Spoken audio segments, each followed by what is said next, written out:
NCRB রিপোর্টে বলছে ভারতবর্ষের মধ্যে 2025-এ কলকাতার ল অ্যান্ড অর্ডার সব থেকে ভালো, কলকাতায় হিংসা সব থেকে কম হয়েছে, এনসিআরবি রিপোর্টে বলছে।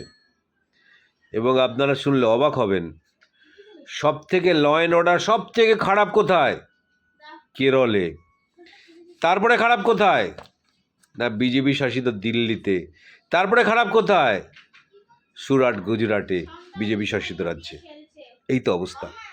এরা যখন বলে পশ্চিমবঙ্গে ল অ্যান্ড অর্ডার কিছু নেই, ল অ্যান্ড অর্ডার বলে কিছু নেই, মহিলাদের কোনো সম্মান নেই, মহিলাদের ওপর আক্রমণ হচ্ছে, এরা যখন বলে তখন মনে হয় না জুতোটা খুলে সাট করে মারি?